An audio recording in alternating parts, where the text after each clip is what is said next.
Ya, Pertanyaan pertama, Partai Damai Sejahtera yang kini gencar mengkampanyekan diri sebagai partai yang nasionalis menyatakan bahwa menyediakan jatah 20% untuk caleg muslim.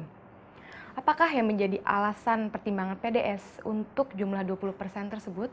ya, karena kami adalah partai nasionalis. Jadi dari manapun, etnis, agama, dan kelompok manapun, kami menampung jika mereka ingin menjadi tokoh dan menyalurkan aspirasinya melalui PDS. Sehingga kami menampung mereka. Nah, kebetulan hasil daripada yang lolos dari KPU 20%. Jadi kalau bisa lebih banyak, bisa juga kurang. Tetapi ternyata yang lolos dari KPU 20%. Jadi itu bukan suatu angka yang mutlak.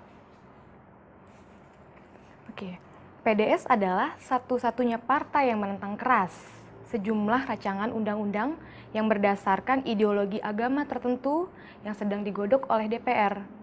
Bagaimana sebenarnya sikap PDS terhadap hal ini, Pak? Jadi PDS tidak pernah memperjuangkan ideologi untuk seluruh satu kelompok agama tertentu untuk seluruh bangsa ini. Jadi PDS menentang karena kita harus menjaga keutuhan bangsa ini melalui 5 agama. Sehingga aturan-aturan dalam undang-undang itu tidak hanya untuk kelompok kepentingan agama tertentu, tetapi semua diayomi, semua diakomodir, sehingga dalam kita berbangsa, bermasyarakat, dan bernegara ini bisa kita lakukan yang benar menurut undang-undang. Tapi kalau undang-undang itu kelompok ideologi tertentu, itu yang sifatnya diskriminatif. Sehingga itulah yang membuat PDS menentang akan hal itu. Lalu, PDS berusaha menggalang konstituen yang lebih besar dengan menggandeng 13 tokoh lintas agama untuk menghadapi pemilu 2009 ini, Pak. Bagaimana penjelasan Bapak mengenai hal ini? Ya, kembali lagi kami katakan atau saya katakan bahwa karena partai ini adalah partai nasional yang berlandaskan nilai-nilai Kristiani sehingga ada lambang salib dan juga lambang perjuangan yaitu Partai Damai Sejahtera dan ada juga burung merpati sebagai lambang Roh Kudus. Tapi kami menampung seluruh pemuka-pemuka agama dari lintas agama. Karena ini adalah bentuk miniatur daripada Republik Indonesia ini. Tercipta di Partai Damai Sejahtera. Oke, untuk pertanyaan berikutnya ya Pak ya. Lambang salib pada logo PDS ini memposisikan PDS Pak bahwa PDS itu adalah partai Kristen. Nah, partai yang perjuangan tidak hanya kepentingan umat Kristen, melainkan seluruh umat beragama. Menurut Bapak seperti apa, Pak? Jadi sekali lagi kami ingin menegaskan bahwa Partai Damai Sejahtera adalah partai nasional yang berasaskan Pancasila dan Undang-Undang Dasar 45. Sehingga kami mengakomodir semua kepentingan. Lalu muncul pertanyaan, kenapa ada lambang salib? Lambang salib bagi kami umat Kristiani adalah jelas bahwa itu adalah bentuk pengorbanan daripada Tuhan Yesus untuk menebus umat manusia dari dosa-dosa. Bagi kami umat Kristen jelas arti salib. Tidak ada tidak. Tetapi bagi agama lain, dia tertarik masuk PDS tidak melihat salibnya untuk agama Kristen. Tapi dia melihat bagaimana yang mendatar ini ke atas adalah hubungan dia dengan Tuhan.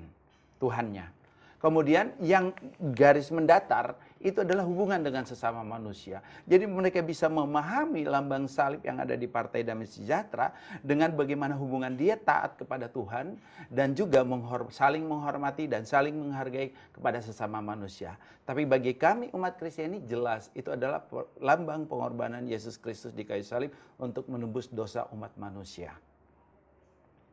Oke, untuk pertanyaan terakhir ya Pak ya. Saya melihat partai-partai politik lainnya itu banyak anggota legislatif beragama Kristen yang di dalamnya, Pak. Iya. Nah, bukankah mereka juga turut memperjuangkan kepentingan kelompok-kelompok minoritasnya melalui partai yang dianutnya? Menurut Bapak seperti apa? Ya, sebenarnya semua orang akan memperjuangkan. Tetapi kenyataan, ini saya saksi hidup. Saya sudah pengalaman di DPR dan ternyata umat-umat agama tertentu tidak bisa memperjuangkan kepentingan agamanya. Ketika fraksinya sudah memutuskan bahwa harus menyetujui undang-undang, sebuah undang-undang yang sifatnya untuk membela kepentingan kelompok agama tertentu. Agama yang lain yang ada di partai tersebut mau tidak mau, suka tidak suka akan menyetujui. Karena ada garis partai dan ada pandangan akhir fraksi. Ketika fraksi partai tersebut membacakan bahwa menolak undang-undang atau menyetujui undang-undang yang sifatnya diskriminatif, orang tersebut tidak bisa lagi berjuang. Yang ada hanya mengikuti arus daripada pandangan fraksi tersebut. Begitupun juga yang ada pada Partai Damai Sejahtera. Ketika Partai Damai Sejahtera mengatakan menolak sebuah undang-undang yang sifatnya diskriminatif, ya, yang sifatnya diskriminatif apalagi inkonstitusional, maka seluruh anggota Partai Damai Sejahtera 13 orang itu akan menolak.